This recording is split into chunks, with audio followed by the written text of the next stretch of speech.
운우새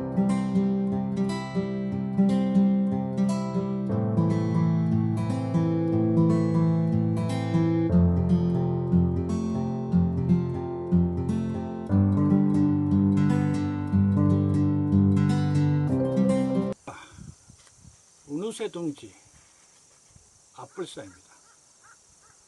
오늘은 채널 소개를 하겠는데요. 운우새가 뭐냐? 은퇴 후에 새가 되자 이 뜻입니다. 둥지는 보금자리를 뜻하고요.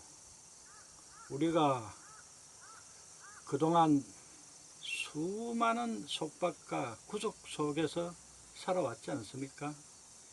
이제 인생 2막을 맞이하여 은퇴하여 철장을 벗어난 새처럼 자유롭게 한번 날아보자, 그 뜻입니다. 불사는 뭐냐? 우리가 긴 인생을 살면서 이런 적 있죠. 아뿔싸 그때 그랬었는데, 아뿔싸 그때 저랬었는데 한 후에 말이죠. 근데 이 글자풀이 하자면은 나 자신입니다. 뿔. 아니 붙자를 2개 붙였어요. 아닌 것은 아니다. 그래 개그마대에서 뿔. 싸. 일사자를 또 2개 붙였어요. 그래서 또 개그마 발음으로 싸. 일과 일. 일상, 생활. 뭐 이런 뜻이죠. 그래서 내가 아닌 생활은 아니다. 오로지 나를 위하는 생활이다. 아뿔싸가 이런 뜻입니다. 성경이나 본문에도 자기 자신을 사랑하지 않는 사람은 남을 사랑할 수 없다고 그래요. 부처님 말씀도 정상천하 유아독존 이런 말이 있거든요. 이게 뭐 좀 고집스러운 뜻으로 이렇게 부정적으로 풀이하는 게 있는데 그게 아니라 이 세상에 내가 가장 존귀하다. 그래서 내가 나를 사랑하는 그런 생활을 하자. 이게 앞불사입니다. 그리고 저는 뭐 개인적으로 앞불사, 절사자 쓰기도 해요. 이제 그렇기 위해서는 내가 내 자신을 이제 수행한다. 절의 스님처럼 수행한다. 그래가지고 그 앞불사 절의 주지 스님은 저 이력 그리고 신도도 저 혼자 그 이른 사찰 앞불사 이렇게 쓰기도 하고. 근데 뭐 이런 건 사실 다 이 말장난이고요. 우스갯소리고. 운우새 둥지의 앞불사. 이렇게 부릅시다. 요즘은 뭐냐면은 그 베이비붐 세대라고 들어보셨죠? 이제 전쟁이 끝나고 급격하게 신생아가 막 이렇게 태어나는 그 시기를 베이비붐 세대라고 그런데요. 이제 2차 세계대전이 끝나고 그 참전국, 뭐 일본이나 미국 이런 데는 보통 이제 1946년에서 1964년까지 아기들이 많이 태어났다는 것이죠. 이때 태어난 아이들을 베이비 부모라고 한대요. 부모, 베이비 부모. 근데 우리나라 같은 경우에는 한국 전쟁이 끝나고 1955년에서 63년까지 무려 한 700만 명이 넘게 태어났다고 그래요. 그때 전 인구의 한 15%가 이 시기에 다 태어났다고 그랬죠. 그런데 그때뿐만 아니고 우리나라는 또 1968년에서 77년 사이에 2차로 이 베이비 부모들이 850만 명이나 태어났대요. 그래서 뭐 1차, 2차 다 합치면 1500만 명에서 1600만 명이 한 시기에 태어난 거죠. 이 베이비 부모들이 태어남으로 해서 국가에서는 그 노동력이 막 풍부해졌죠. 그래서 이제 국가 경제가 막 급속도로 발전해 나가고 또 개인 생활도 점차 형편이 좋아졌어요. 그런데 우리나라 같은 경우에는 일본이나 미국은 그 베이비 부모들이 살기가 좋았대요. 그런데 우리나라는 1997년에 뭡니까? 외환 위기가 닥쳤단 말이죠. 그 1차 베이비 부모들이 이때가 중년 40, 50대에 돈도 많이 벌지만은 돈도 많이 써야 할 때거든. 애들도 막 딸려고 집도 늘려가야 되고 이럴 때 외환위기 IMF가 딱 닥쳐가지고 뭐 직장인은 잘리고 사업은 망하고 가정은 깨져서 이혼하고 아이들은 흩어지고 막 이렇게 난리가 났단 말이죠. 근데 그 당시에 2차 베이비 부모들 850만 명들은 대학교 졸업하던 시기였다고 그래요. 그럼 뭐 졸업해서 나와 보니까는 기성세대도 막 푹 빠지는데 취직할 때가 있습니까? 뭐 어저 벌어 먹고 살 길이 없는 거죠. 이래서 우리나라 같은 경우에는 1차 베이비 부모나 2차 베이비 부모가 다 이렇게 어렵게 살아왔다 이거죠. 그래서 이렇게 어려운 사람들이 이제 줄줄이 사탕으로 이제 은퇴를 막 지금 시작하고 있는 거예요. 이건 이제 국가나 이제 사회적으로 크게 문제가 될 거예요. 되는데, 이 세대들은 16명은 이제 빈곤층으로 떨어질 가능성이 높다는 거죠. 높은 게 아니라 뭐 거의 사실이죠. 그 어떻게 할 것인가. 뭐, 저 같아도 이제 뭐 깡통만 차고 은퇴를 해야 할 참인데, 뭐 국가 시책을 뭐 그것만 뭐 바라보고 있을 수 있는가. 국가 또 시책이라는 게 그렇잖아요. 항상 그 현상을 뒤따르잖아요. 문제가 발생해야 그때 이제 부랴부랴 이제 그 처방책으로 나오니까는 그 사이에 희생되는 사람도 많다 이거예요. 그래서 그러지 말고 우리끼리라도 기린 당금이라고 뭐 생각을 모으면은 뭐 쇠도 자를 수 있다. 그런 말이 있습니다. 그래서 우리끼리라도 좀 모여서 과거의 경험을 바탕으로 삼고 또 새로운 또 발상을 또 모으고 이렇게 중지를 합해가지고 한번 해보자. 가끔씩은 이제 주변에 고독사 당하는 그런 노인네들 계시죠. 근데 요즘은 이제 잘 사는 것도 중요하지만 그보다도 더 중요한 것은 잘 죽는 거다. 이 은퇴를 맞이하는 우리 은퇴 세대들은 남은 인생이라도 잘 살다가 잘 죽자. 이런 것이 우리 채널의 지향점입니다. 근데 이제 시중에 보면은 은퇴 사이트가 많아요. 유튜브도 많고. 그래서 이렇게 들여다보면은 다들 그 준비된 사람들, 돈 있는 사람들 이야기야. 우리처럼 이렇게 준비가 덜 되거나 안 된 사람들 이야기는 거의 없어요. 거의 없는 게 아니라 내가 찾아보지를 못했어.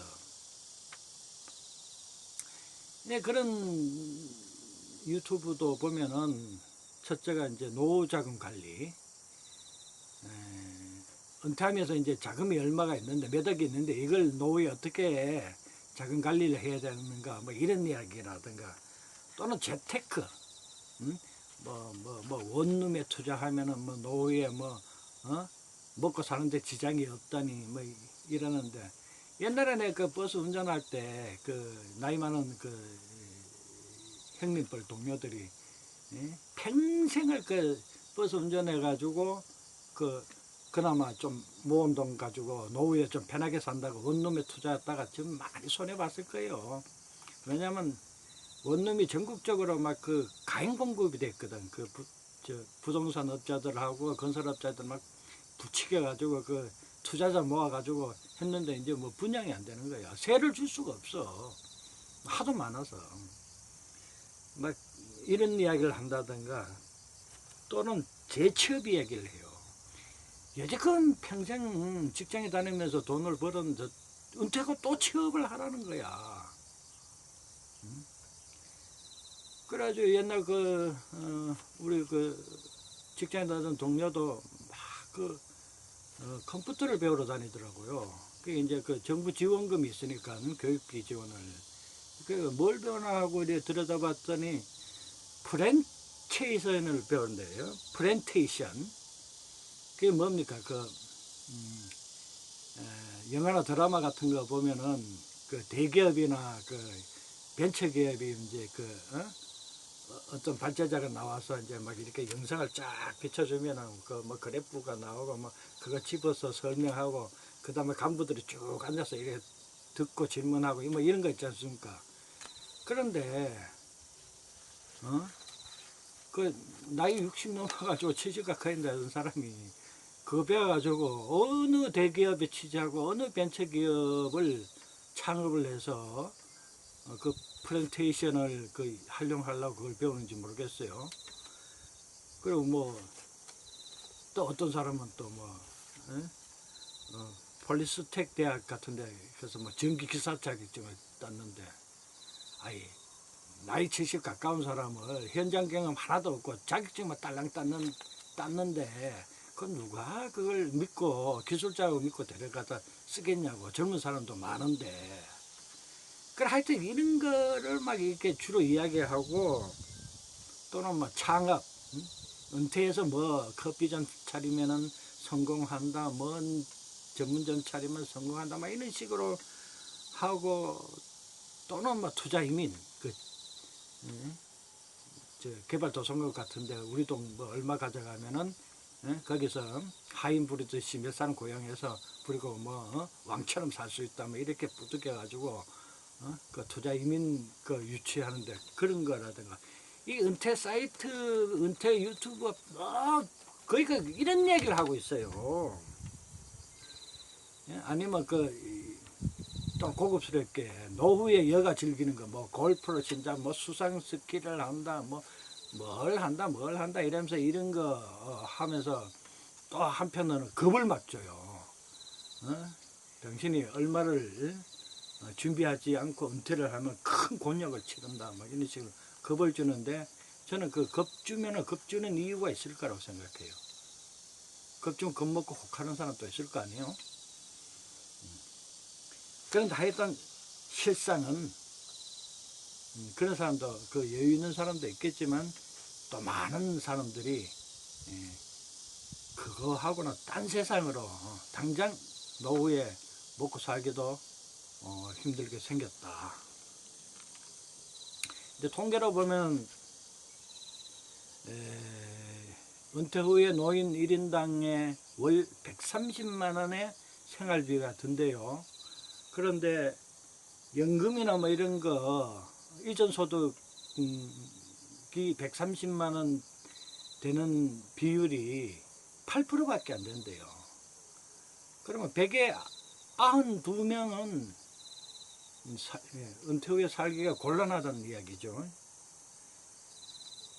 그것도 뭐 어떻게 이제 좀 팔자 좋은 사람은 이 사람이 58세인데 자기는 최소한 잡아도 한 달 생활비를 400원 있어야 된다는 거예요.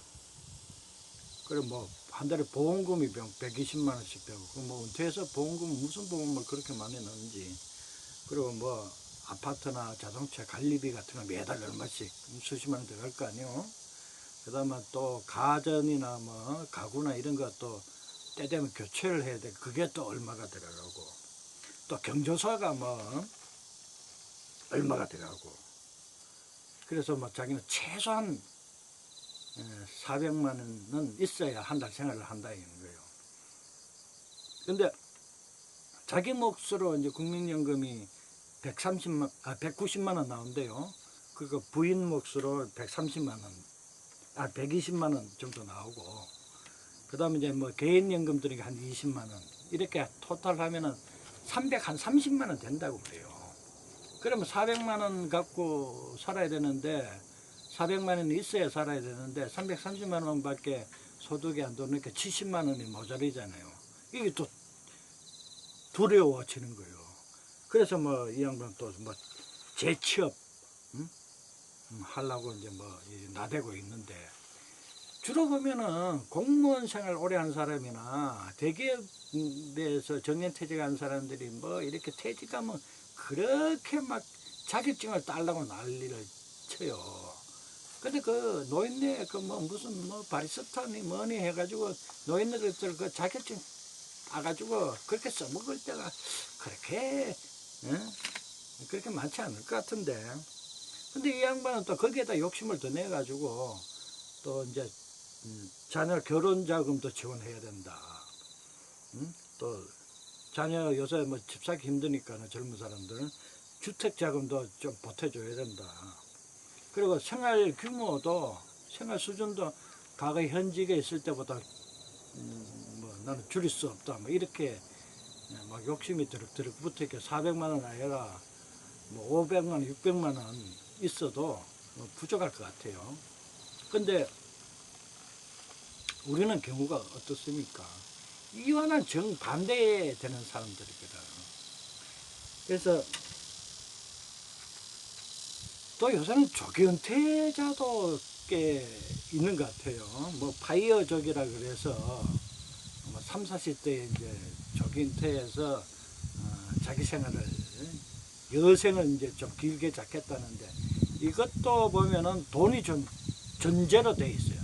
돈이 있어야 뭐 한꺼번에 뭐 부동산 투기를 하든 주식 투자를 하든지 뭐 해서 한꺼번에 돈을 몇 억씩 벌어가지고 그거 가지고 평생 놀아서 쪼개서 살겠다고 하는 파이어족이라고 그러던데, 이런 사람도 있는데 어쨌거나 우리하고는 형편이 다른 사람들이다 이거예요. 그래서 우리는 우리 같은 형편에 있는 사람들이 좀 준비가 덜 되었거나 전혀 또 안 된 사람들, 이런 사람끼리 모여서 한번 고민을 한번 해보자. 그래서 이 채널은 뭐 시작은 제가 하지만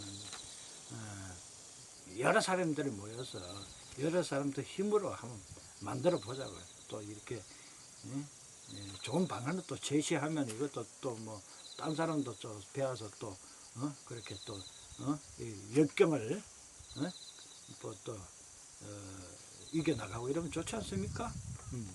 그런 뜻에서 이제 은우세의 이 취지와 의미를 말씀드렸고요. 앞으로 한번 힘내서 잘해봅시다.